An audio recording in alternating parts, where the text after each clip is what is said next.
It's May 1951. A young sailor is lying in a cramped sick bay aboard a Canadian naval destroyer serving off the coast of Korea. He's in pain. A lot of pain. The kind of pain that gets everyone's attention because nobody is quite sure what's causing it, but everyone agrees it could get worse. Fast. The medical staff examines him. They discuss possibilities. One of them keeps rising to the top: appendicitis. If they're right, waiting could be dangerous, which presents a problem because they're at sea. There isn't a hospital around the corner. There isn't a specialist they can call. There's only the ship's surgeon, and thankfully they have one. Or at least they think they do. The man overseeing the case is introduced to everyone aboard as Lieutenant Commander Joseph Sear, a physician and a surgeon, and a naval officer. Exactly the kind of person you'd want standing beside you if your appendix was about to rupture in the middle of a war zone. And nobody seems to have any reason to doubt him, which honestly is part of the story that fascinates me, because if I tell you that the ship's surgeon wasn't actually a surgeon, your first reaction is probably the same as mine. How? How does that happen? How does someone become a doctor without going to medical school? How does he make it onto a military vessel? How does nobody notice? Because it's one thing to fake your way into a party. It's another thing, entirely, to fake your way into an operating room. And yet, that's exactly what happened. The man standing in that sick bay wasn't Joseph Sear. He was Ferdinand Waldo Damara. And he had never attended medical school. Not for a semester, or a year, or at all. Now, if this sounds like the setup to a story about a con man, that's because it is. At least partially. The more I dug into Damara's story, the less interested I became in the deception itself. What kept pulling me back was a different question. Why did everyone believe him?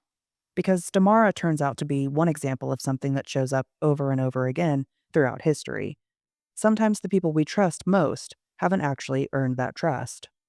And sometimes the people who know exactly what they're talking about can't get anyone to listen. So today, I want to look at a few people who found themselves on opposite sides of that equation. People who were believed when they shouldn't have been. People who weren't believed when they should have been. And what those stories reveal about a surprisingly difficult question. How do humans decide who gets to be believed? So let's rewind and let's get into it.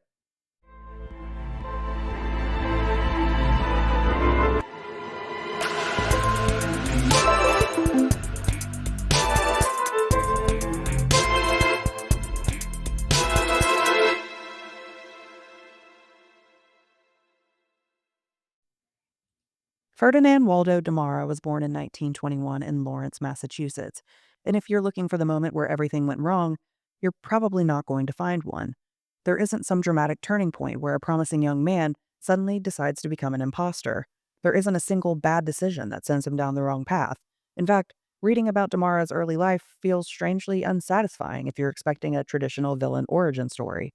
What you find instead is someone who seems perpetually fascinated by other people's worlds. As a young man, Damara spent time in religious orders. He entered a Trappist monastery and, for a while, appeared serious about the life. The schedule was rigid. The expectations were clear. The days were structured around obedience and discipline and contemplation. For many people, that environment would feel restrictive. For Damara, it seemed to have held genuine appeal, at least for a little while. That pattern would repeat itself throughout much of his life. He would become deeply interested in something, immerse himself in it completely, and then just as suddenly move on. Religious gave way to other pursuits. New opportunities appeared.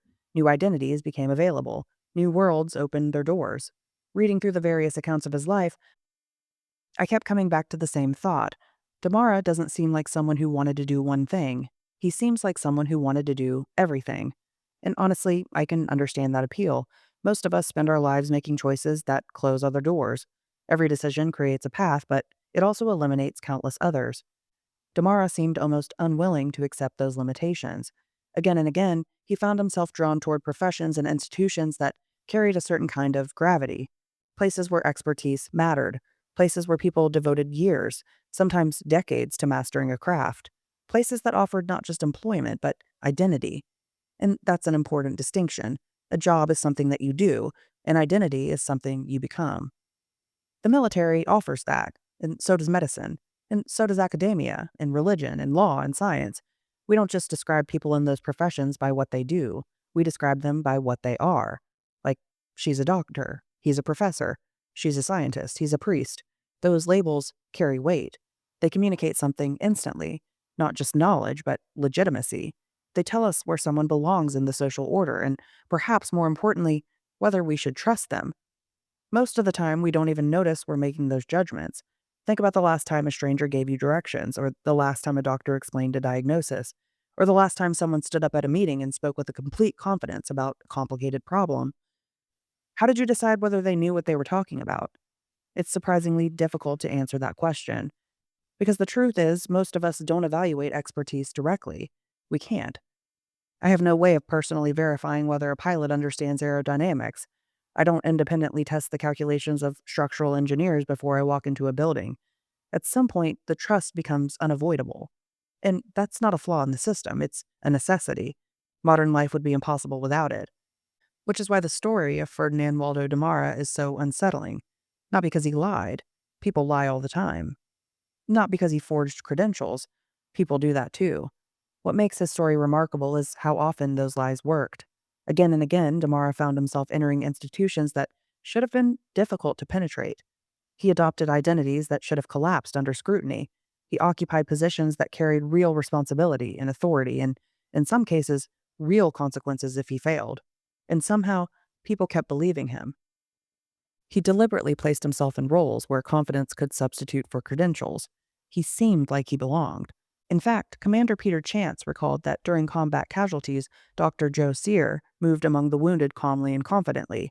The crew became so impressed with his conduct that they discussed recommending him for a commendation. The more I thought about the notion of belonging, the more important it seemed, because belonging might be one of the most powerful credibility signals we have. When someone appears comfortable in an environment, we assume they've earned the right to be there. When they know the language and understand the expectations and move through the system without hesitation, we rarely stop to question whether the expertise underneath those signals is real. The signal really becomes the proof. And Damara was exceptionally good at producing those signals. Part of that came from intelligence. By nearly every account, he was extraordinarily bright. He read constantly. He absorbed information quickly. When he became interested in the subject, he attacked it with an intensity that impressed the people around him. He wasn't pretending to learn. He genuinely learned. The problem was that learning about a profession and becoming a professional are not the same thing. But from a distance, they can look remarkably similar, especially if nobody's looking really closely. And for a long time, nobody was. Then the Korean War began. And for the first time in Damara's life, the gap between appearing qualified and actually being qualified was about to become a matter of life and death.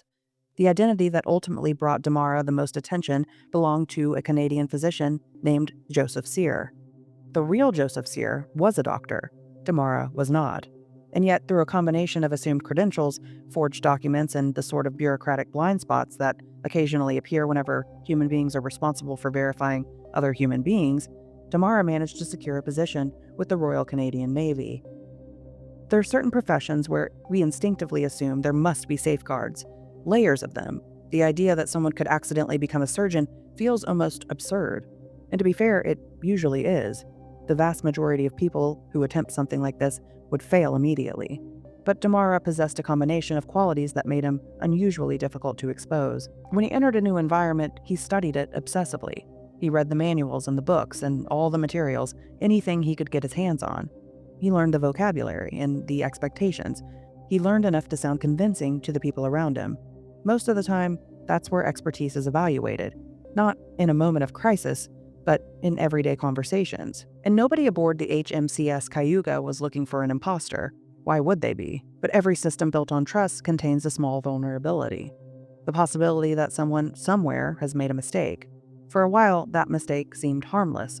Damara settled into life aboard the ship. And eventually, aboard a warship operating thousands of miles from home, the moment of truth arrives. One of the sailors becomes seriously ill. And like I said before, the symptoms suggested acute appendicitis. And if that diagnosis was correct, waiting carried risks of its own. An inflamed appendix can become a ruptured appendix, and a ruptured appendix can become a life-threatening infection. On land, the answer would have been straightforward: get the patient to a hospital and find a surgeon. But the HMCS Cayuga wasn't on land. It was operating off the Korean coast, thousands of miles from home, in the middle of a war.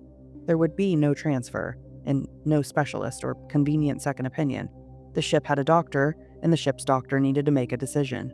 At least that's how everyone else understood the situation, but for Damara, the reality was somewhat different. Because while the crew saw a physician, Damara saw something else entirely. He saw the limits of everything he had built. Now he was confronting a problem that couldn't be solved with confidence or paperwork. A young man's life might depend on skills he didn't possess. One of the reasons this story has endured is because it refuses to fit neatly into familiar categories.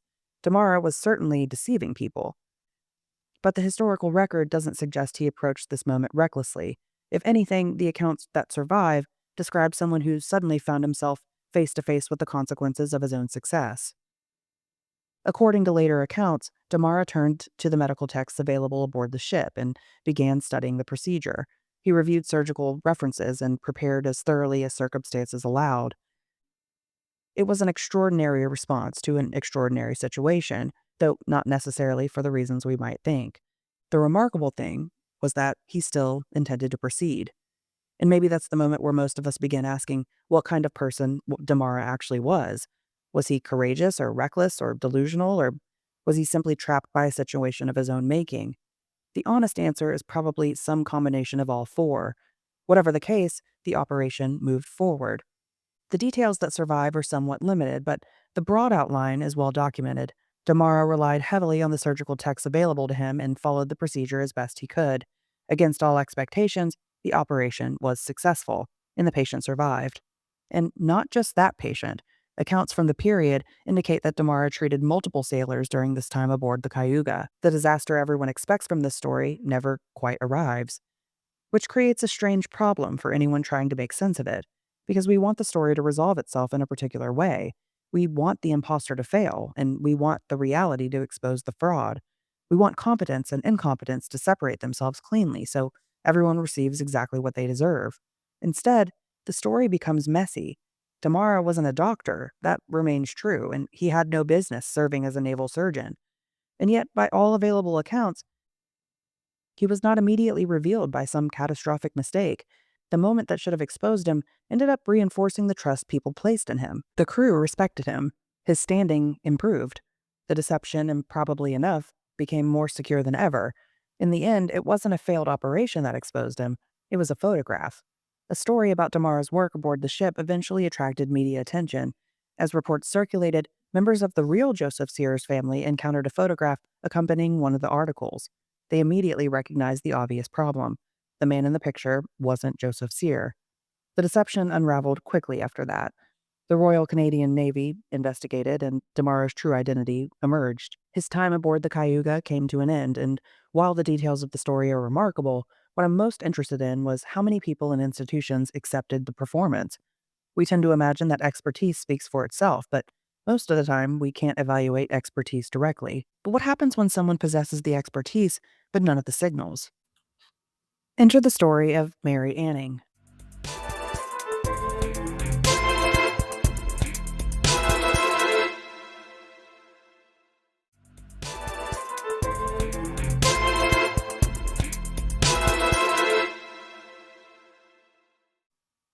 Along the southern coast of England in the town called Lyme Regis, the cliffs are constantly falling apart. Rain loosens the earth. Winter storms batter the shoreline. Chunks of rock collapse into the sea, exposing pieces of a world that disappeared millions of years before human beings existed. Today, those cliffs are famous. In the early 19th century, they were dangerous. People were injured there, sometimes killed. Landslides were common enough that anyone searching the coastline understood the risk. A storm could reveal something extraordinary, but it could also bring the cliff down upon you. For one family in Lyme Regis, however, those cliffs were more than a curiosity. They were a source of income. Mary Anning was born there in 1799. Her father, Richard Anning, earned money collecting and selling fossils to tourists. It wasn't a prestigious profession then. In fact, at the time, the entire field occupied a strange space between science, commerce, and hobby collecting. Wealthy visitors wanted curiosities for their cabinets. Naturalists wanted specimens for study. Local families wanted enough money to get through another season. The fossils provided all three. When Mary was still a child, her father died, leaving the family in a difficult financial position. Like many working-class families of the period, there wasn't much room for error. Survival depended on finding ways to earn money, and so Mary continued searching the cliffs. What began as necessity slowly became expertise, like the way a farmer may know a field better than a scientist studying it, or how a mechanic may understand an engine better than the executive running the company that manufactures it. A sailor may recognize a storm before the meteorologist sees it on paper. Sometimes knowledge develops because someone spends enough time paying attention. Mary Anning paid attention, and over time, she became exceptionally good at what she did. In 1811, when Mary was still a young teenager, she and her brother discovered the remains of what would later be identified as an ichthyosaur. Today, the fossil is often described as one of the first complete examples recognized by science. At the time, it was simply astonishing. The skeleton didn't resemble anything living in England. It didn't resemble anything living anywhere. The fossil raised questions that many naturalists were only beginning to confront. What kinds of creatures had existed before recorded history?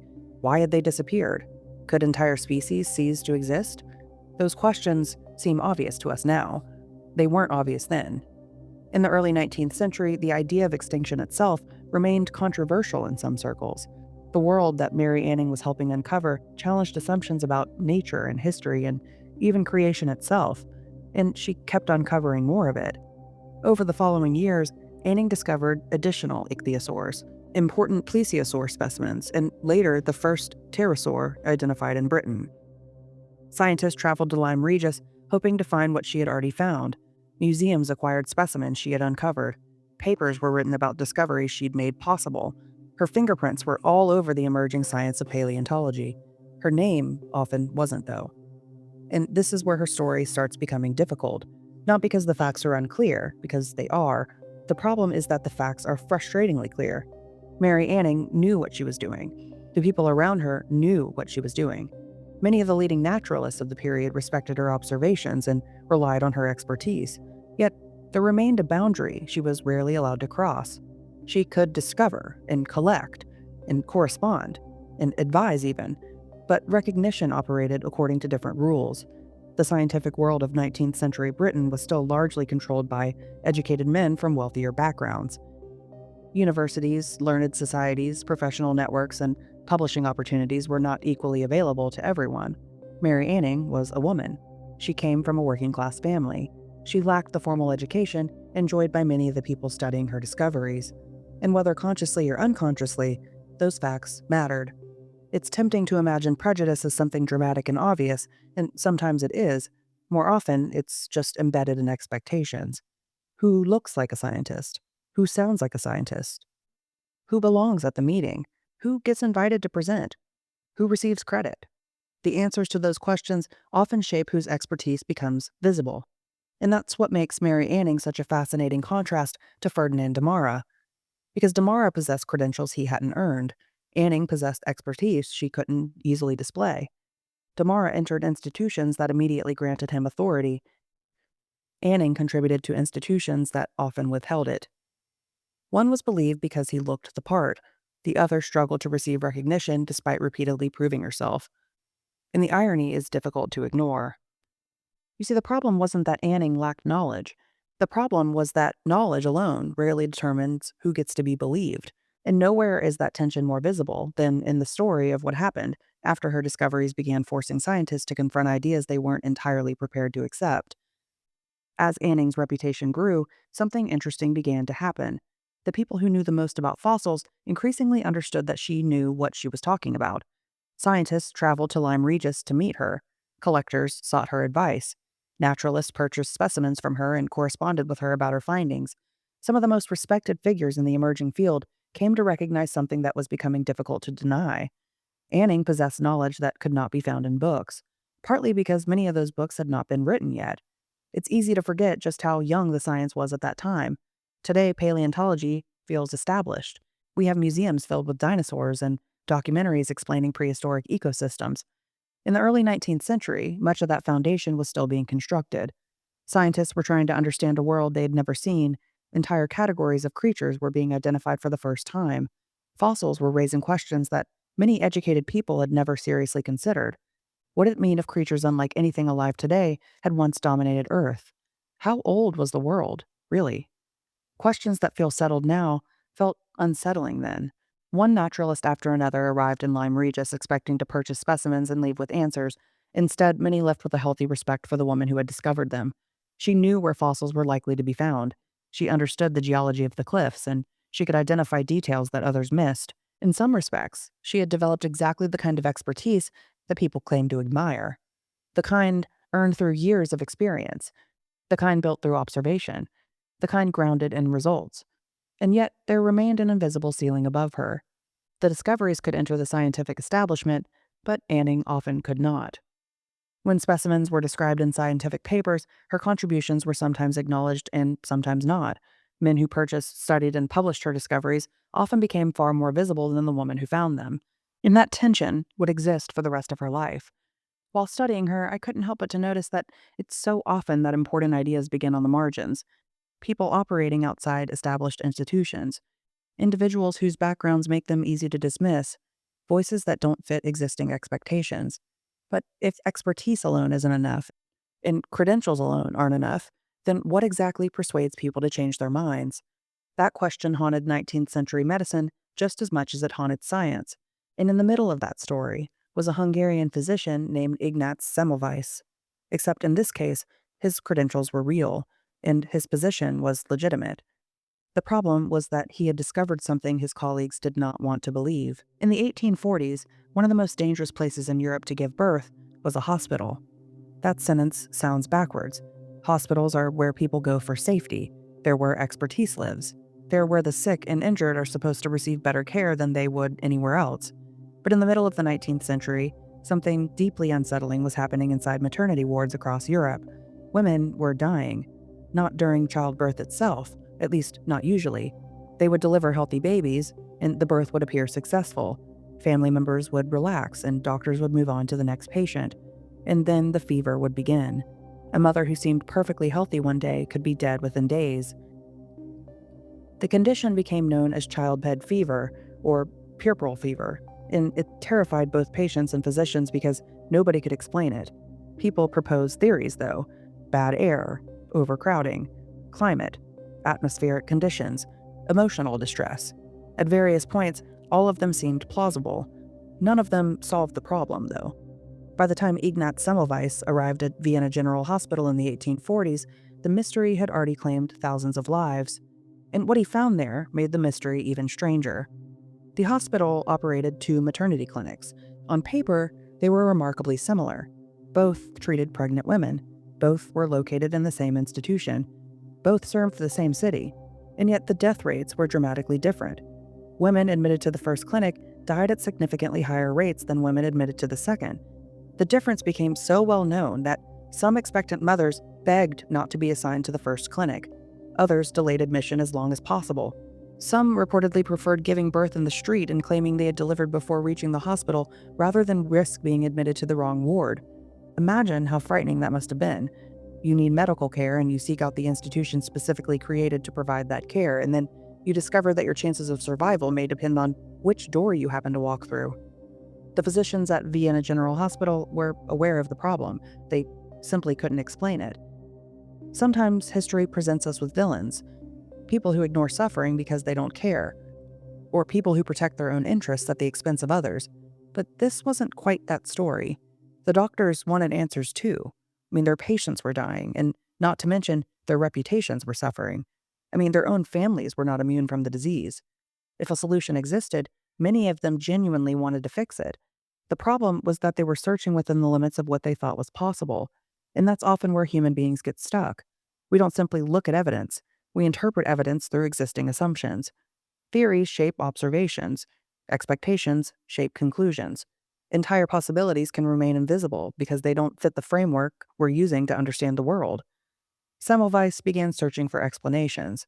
At first, his efforts looked much like everyone else's. He considered overcrowding and ventilation and birthing positions. One by one, though, the theories fell apart. Nothing seemed capable of explaining the enormous gap in mortality. Then tragedy intervened. In 1847, one of Semmelweis's colleagues, a pathologist named Jacob Kolechka, died after suffering an accidental injury during an autopsy. A student's scalpel had cut his finger. Infection followed. As Semmelweis reviewed the details of his colleague's illness, he noticed something that stopped him. The symptoms looked familiar, uncomfortably familiar. They resembled the symptoms he had seen over and over again in women dying of childbed fever, and once he noticed the connection, he couldn't stop seeing it. Physicians and medical students routinely moved from autopsies directly to maternity wards. They examined corpses, and then they examined patients. No one thought much of it. Why would they?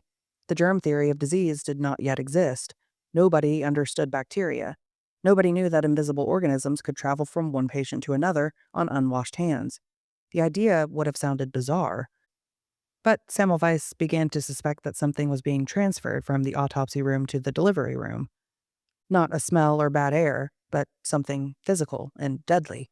Today, the answer seems obvious. We know how the story ends. They didn't.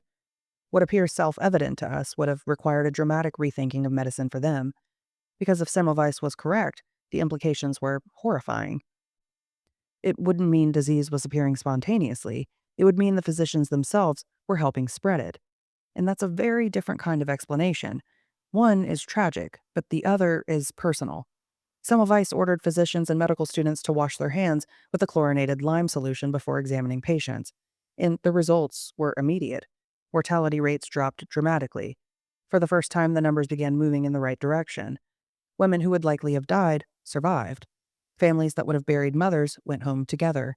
The evidence seemed overwhelming, and that's where most stories like this would end. A doctor identifies a problem and develops a solution. Lives are saved and everyone celebrates. Except that isn't what happened. Instead, many of his colleagues resisted the conclusion. Not necessarily because they were cruel or ignorant, but because accepting the conclusion required accepting something else. For years, perhaps decades, physicians had unknowingly contributed to the deaths of their own patients. And that's an extraordinarily difficult thing for a human being to absorb, especially when your identity is built around helping people. It's tempting to tell the story of Semmelweis as though he discovered hand washing and everyone else stubbornly refused to listen. History is rarely that simple. For one thing, many physicians did adopt his practices. Mortality rates in his clinic improved dramatically, and the results were difficult to ignore entirely. The problem wasn't that every doctor rejected the evidence. The problem was that the evidence alone wasn't settling the argument. Part of the challenge was that Semmelweis could demonstrate what worked without fully explaining why it worked. Today, we can tell the story in a single sentence. Bacteria spreads disease. Hand washing reduces transmission. The mechanism makes sense because we understand it. Semmelweis didn't have that advantage. He was operating in an awkward space that appears surprisingly often throughout the history of science. He had identified a pattern. He had evidence that the pattern was real. He had a practical intervention that produced results, but what he lacked was a widely accepted explanation that connected all those pieces together. And human beings are often uncomfortable with answers that arrive before explanations, because without explanations, even correct conclusions can feel incomplete. But I don't think that was the only obstacle. The more I read about Semmelweis, the more I became convinced that the resistance wasn't merely intellectual, it was deeply emotional. Imagine spending years training to become a physician and dedicating your life to healing people, and then someone suggesting that despite your intentions or your training, you may have been contributing to the deaths of the very people you were trying to save. That's pretty personal, and it threatens more than a theory. It really threatens someone's identity. What's so intriguing to me about this is how familiar the pattern feels. You see it whenever new information collides with an established worldview. The facts themselves matter, of course, but so do the costs associated with accepting them. What happens to your status if you're wrong? What happens to your reputation? What happens to the years you've invested in a particular way of understanding the world? The higher those costs become, the harder it can be to change course. And in medicine, the costs were enormous. History often remembers Semmelweis as a tragic figure, and in many ways, he was. His career became increasingly difficult, and his relationships with portions of the medical establishment deteriorated. Recognition came slowly and incompletely during his lifetime. People were trying to make sense of evidence while carrying assumptions they didn't fully recognize. And I think the same thing happened with both Damara and Anning. As I made my way through these stories, I was grappling with the notions of both who gets to be believed and how do we decide? Because most of the time, we aren't evaluating expertise directly at all. What we're really evaluating is signals. And usually, those signals work. They exist for a reason. We can't personally verify every claim we hear or every expert we encounter. But history reminds us that those shortcuts are imperfect. Sometimes the person with all the right signals has no business being there at all.